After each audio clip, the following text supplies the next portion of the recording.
Hello, everyone. Welcome to Cloud Wars Live, where we explore today's digital revolution by speaking with the business executives and thought leaders who are changing how the world lives, works, plays, learns, and dreams. We've got a new guest today on Cloud Wars Live. He's Peter Steube, who's with the research firm ETR, which has an interesting history of tracking the buying behaviors and tendencies of CIOs and CTOs. Peter, welcome to Cloud Wars Live. We're delighted to have you. I'm delighted to be here, Bob. Thank you very much for inviting me to be a part of the program, and I'm excited to share some insights from ETR with you guys today. That's great, Peter. Thanks. And Peter's session each month, he's joining our Digital All-Star team. It'll be known as Steube on Spending, because Peter's got some really great insights from his company, ETR. So, Peter, please tell us a little bit about what ETR does and the sorts of services you offer. Yeah, sure. I'd be happy to. So just as maybe a little bit of a history lesson, ETR stands for Enterprise Technology Research. We aren't very creative here. We're at the core of our business, we're data scientists. So with that said, as I mentioned, we've been around for about 10 years now. What we've been doing in that time period is building and working with an active network, as which you alluded to, CIOs, CTOs, IT executives, and what we would deem IT decision makers. The work that we do with that community is rooted effectively or most simply in large scale surveys which measure both their propensity to spend on enterprise technology, and then also we do some work on their planned evaluations of emerging technology vendors as well. It is in exchange for their participation in our survey work that the IT community actually receives access for free to all of our research information. And I want to make sure that that's clear and upfront to everybody who might be tuning in. We're expanding, but our primary audience in terms of the subscriber base today is professional investors, specifically those focused on late stage, publicly held enterprise tech companies, the hedge funds and mutual funds of the world, and we're proud to work with some of the largest ones globally. To give you maybe just a little bit more feedback on the actual methodology of our core survey that we have done now quarterly for an entire 10-year period or our entire 10-year existence, we ask our CIO community very simply to submit to us whether they plan to adopt, increase their spend, hold flat, decrease, or replace. And a constant reminder that our survey has been conducted that way quarterly in that same methodology consistently for our entire 10-year existence. So while the results are published anonymously, we will never say that it's Joe from Chevron or Susie from American Airlines. What we are able to do is cut and permutate all those aggregated survey responses by different respondent type. So whether that be an industry vertical, company size, Fortune 500, Global 2000, so on and so forth. We actually cut it 60 or 70 different ways. Just also keeping in mind in terms of the way that we analyze this data, we analyze them in aggregate or at a sector level. So we're able to push all those responses together and see just the overall percentage of adoption across all of enterprise tech, but then also start to drill downwards into just say the cloud computing sector, further into just AWS.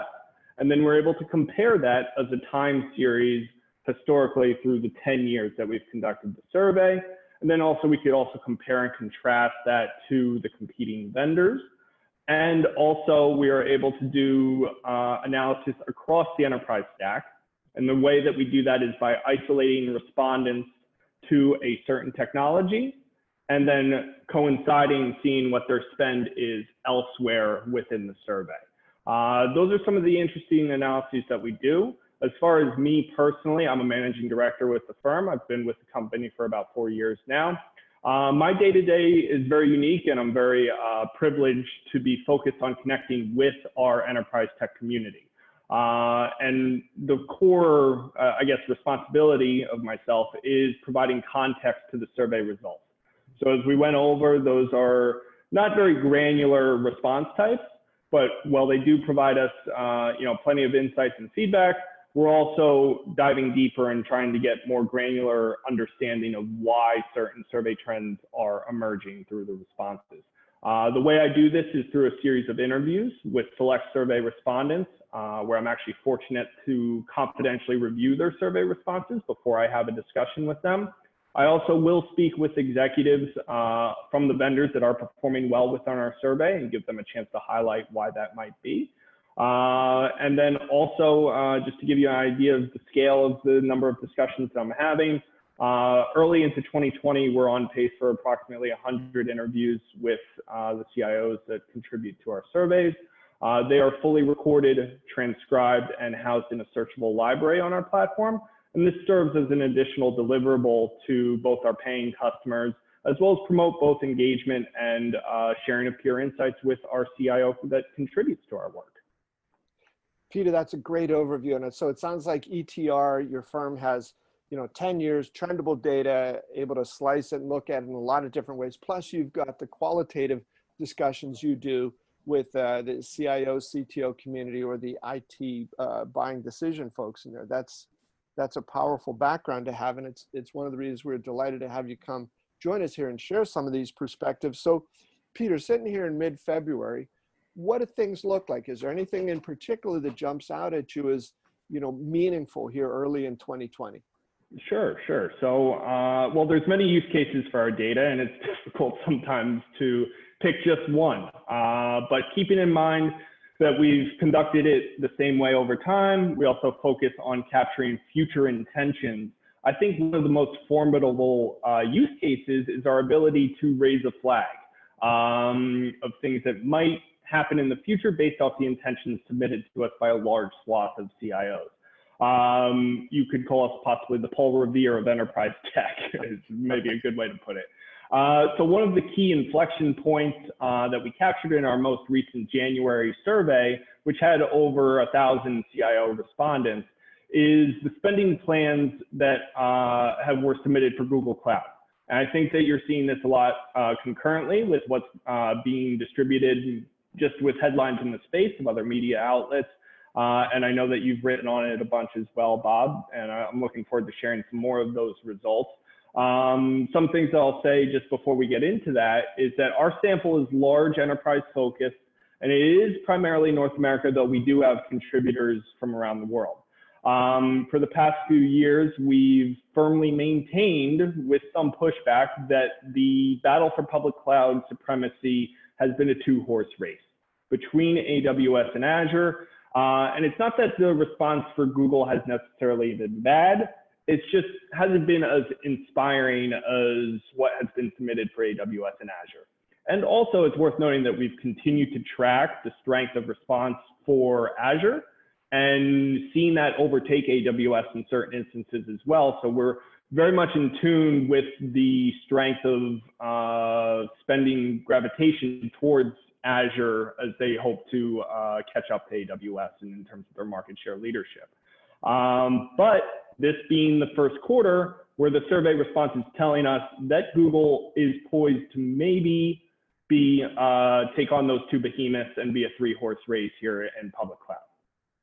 Yeah, Peter, it's intriguing, right? I mean, you mentioned these three companies and wherever they, in whatever particular order they stand today and their market shares, there's probably not too many instances when, you've had three companies with trillion-dollar valuations pursuing what I think is one of the greatest, growth markets in history here. So it's not just any three companies out here. These are three, just extraordinarily big, capable, deep-pocketed, and technologically superb companies. So when you get these flags early in the year indicating some special interest from your buyers in Google Cloud, what does that tell you?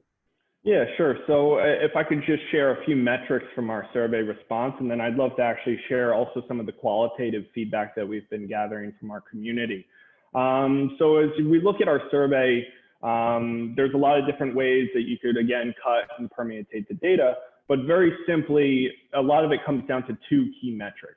Those two key metrics are both overall the number of respondents that are submitting on the particular vendor, and then also a proprietary metric that we've created, which we call the net score.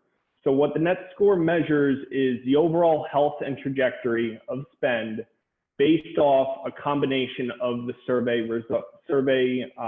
response types that are included. So the way that we calculate that is the percentage of respondents that plan to adopt or increase their spend on the technology.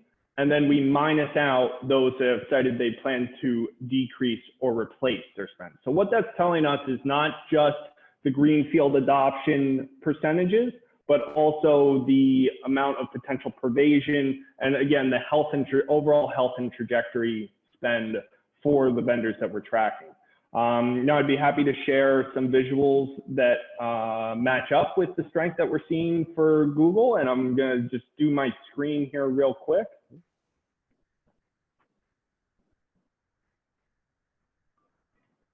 So what you're hopefully looking at right now is our research platform. So contained in this research platform is all 10 years of survey responses.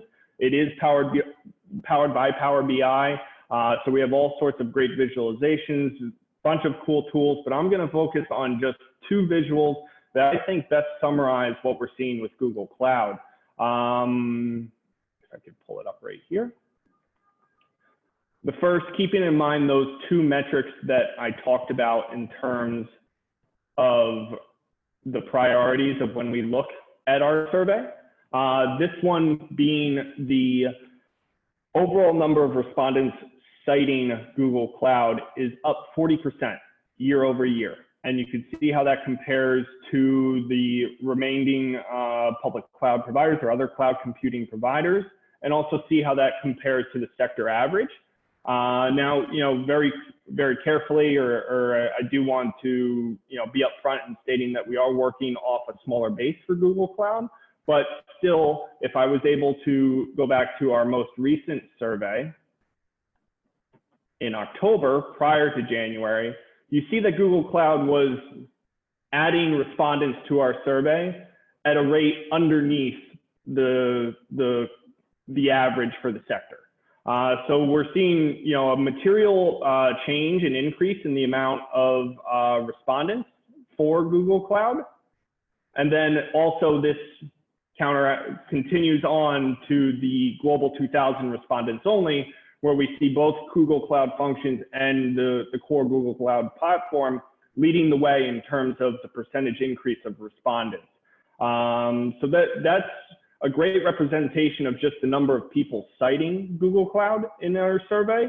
And now what we can do is do a further analysis of what they're actually saying, or that net score spending intention, and see how that compares both to recent surveys as well as in comparison to the other cloud providers within our survey. So what we're looking at here is the net score, which I described earlier, the overall health and trajectory of spending for all respondents. So we are not isolating any particular enterprise here. And we are still seeing Google Cloud trailing Azure.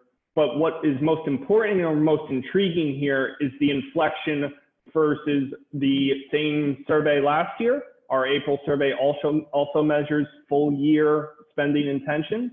So the full year spending intentions had a net score of 57% for 2019.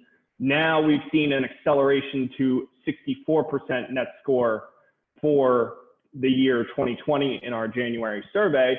And if you could just do maybe like a quick perusal of the other responses here, you'll see that there's not that much of an inflection for the other cloud providers that are tracked within the survey. And if I were to, again, isolate just the Global 2000 respondents, you see them overtaking AWS. And you also see that, so we have a small citation respondent in there. You see them also advancing the amount, the delta between last year's survey and this year's survey. So the net takeaway for us is that there is more people both citing Google, and that those people that are citing Google, they're spending more intensely with Google than they have in the past. And Peter, just for perspective on that, so the net score for Google Cloud 2019 was 57. Yep. Early here in 2020, that's jumped to 64. So is that 7-point delta, is that how would you frame that relative to, what you generally see? Sure. I think, it's well represented by what's here on the screen, where you see most other cloud providers being flat or maybe seeing minor shifts, or where it's a 3%, 4% change year over year. So when we compare Google Cloud's response to the rest of the sector, when you see that delta, it's important to notice that delta is that much more meaningful than the rest of the other cloud providers that we track within the survey. Now, I will say, we're still, it's not from 0% to 70%, but keeping in mind the context of the increase in number of people citing Google, and then also the context of where they're spending elsewhere with the other cloud providers, I think that this is, a very promising development for Google within our survey, and it's gotten us to be that much more incrementally positive about their outlook. Yeah, and then, Peter, if you would complement that by also touching on what have you heard from some of your qualitative discussions with the CXO buyers? Yeah, I'm happy to, because that's, my bread and butter, and that's what I enjoy doing most here at ETR.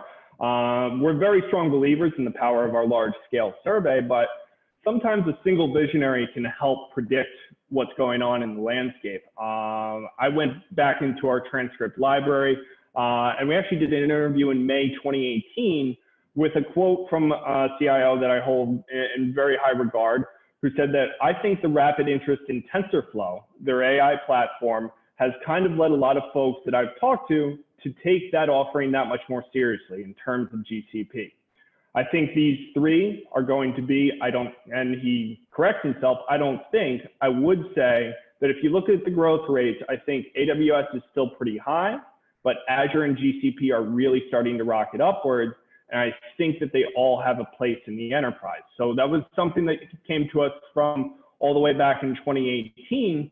And the great thing about us getting more survey responses to GCP is that it is fortuitous in us being able to bring this up in more conversations as we talk to our CIO community today.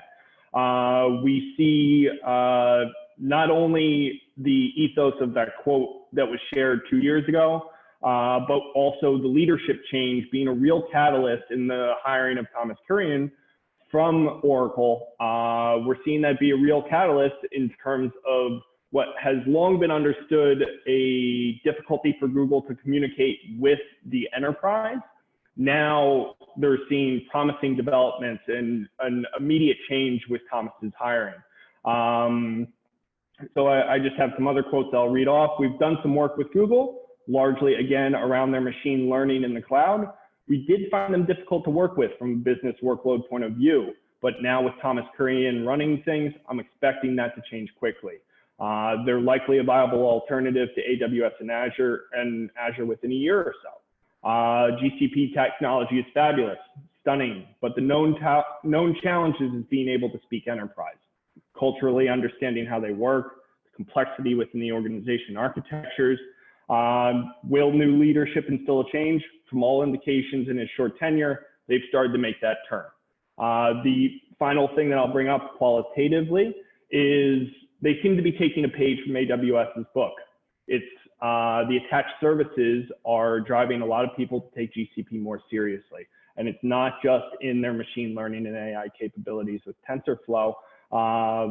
Very astutely, we had somebody bring up that they do plan to increase their footprint in GCP, but that came as a result of their BigQuery offering and data warehousing and database. They went on to compare and contrast that versus Amazon Redshift, but the net takeaway here is that Google's interfaces are much cleaner, and they've learned a lot from Amazon. So in certain cases, being the first mover isn't necessarily an advantage. The person that we interviewed, or the CIO that we interviewed in this case, cited that as a real opportunity for Google to learn from maybe the clunky products that AWS has had in the past and learn from their mistakes to best optimize their experience for the enterprise. Yeah, Peter, I saw an interview with Thomas 4 or 5 days ago, and one of the things somebody said was, geez, AWS is way up here and Microsoft's way up here and you're here. he said early, late, he said, I don't get caught up in those things. He said, we're focused on executing our plan. And I thought it was interesting what he said. If you look 3 years ago in the cloud business, what you see today is profoundly different. He said, you go out another 2 or 3 years, again, he said that the nature and the degree of that change is going to be extraordinary. So it's hard, given some of the giant numbers that are thrown around in this market, to remember just how early we are in this cloud game. Yeah, opportunities for all sorts of companies. Absolutely. And that's some of the other qualitative feedback that we regularly get from our CIO community. And we've done drill down surveys that have focused on this as well. We were very surprised to learn, even just recently via a drill down survey, that to synthesize the results in one sentence, we effectively are in the second or third inning of cloud adoption. It was a lot of shocking feedback in terms of where we stand today and what the runway is for both cloud adoption and workloads in earnest. Yeah, and Peter, I'm going to let you have the last word here in a second. What I think is sometimes missed in these projections into the future is sometimes I think there's a tendency among some people doing these forecasting to say, well, here's what has happened in the past. Here's what the on-premise workloads are, and we'll just take those and replace those with cloud. And I think it's going the other direction. A lot of that will happen, but also there are these new possibilities, new opportunities, new applications, new solutions being created, and you can't just sort of mirror the past into the future. So I think we're still in the bottom of the first. And there's a lot of numbers going up on the board. Well, that's good. That's great feedback to hear from you, Bob. And I would, obviously agree with you. As we wrap up today, I really look forward to diving into not just, the cloud wars that continue to be waged, and if we can see this positive response continuing for Google, we want to be clear that this is probably the first time over the course of the past 2 or 3 years that we've gotten very excited about the survey response for Google, but it'll definitely be interesting to track that continued momentum as also we dive into the rest of the 600 vendors that we track within our survey. Yeah. Peter, thanks. Please tell everybody where they can find out about you and the work that ETR does. Absolutely. So everybody is certainly encouraged to reach out to me via LinkedIn. I'm very frequently posting updates from our work there. Also, you can just more simply reach out to us via etr.plus.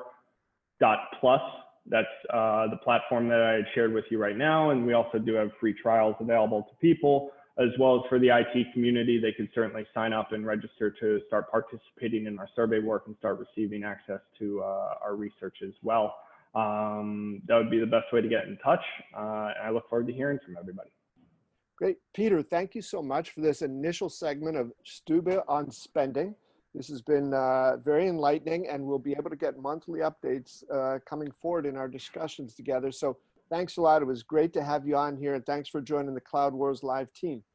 Thanks so much, Bob. I'm very excited to be a part. Great.